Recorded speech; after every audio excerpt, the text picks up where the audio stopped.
Okay. ఇప్పుడు జనరల్‌గా ఇంట్లో వాళ్ళు పేరెంట్స్ ఎలాంటి లైక్ జాగ్రత్తలు తీసుకోవాలి? ఫీవర్ అంటే డాక్టర్ వరకు రాకుండా ఒక్కొక్కసారి 1 డేలో తగ్గిపోతుందని అనుకుంటారు. హుహు. అలాంటి టైంలో ఎలాంటి ప్రికాషన్స్ తీసుకోవాలి ఇంట్లోని సో, అదే పేరెంట్స్? అదే ఇందాక మనం డిస్కస్ చేసిందేనండి. హ్మ్. అంటే ఏజ్ బట్టి చాలా వేరియేషన్స్ ఉంటాయండి.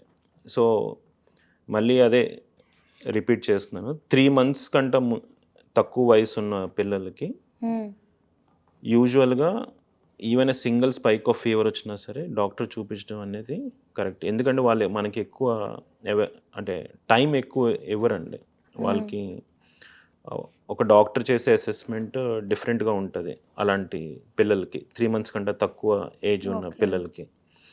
సో, వాళ్ళకి even single spike of fever వస్తే ఇమ్మీడియేట్‌గా డాక్టర్ దగ్గరికి వెళ్ళడం అనేది కామన్.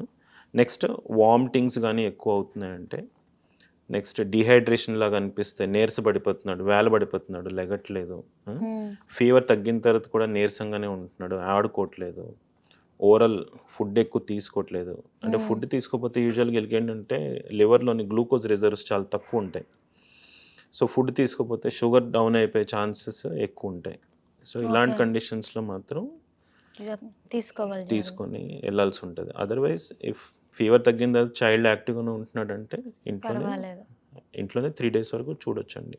కానీ ఓకే. 3 డేస్ తర్వాత కూడా ఫీవర్ తగ్గట్లేదంటే, ఫీవర్ ఏ కారణం వల్లొచ్చింది, ఎక్కడ ఫోకస్ ఉన్నది చూడడానికి ఎవాల్యుయేషన్‌కైతే డెఫినిట్‌గా రావాల్సుంటదండి.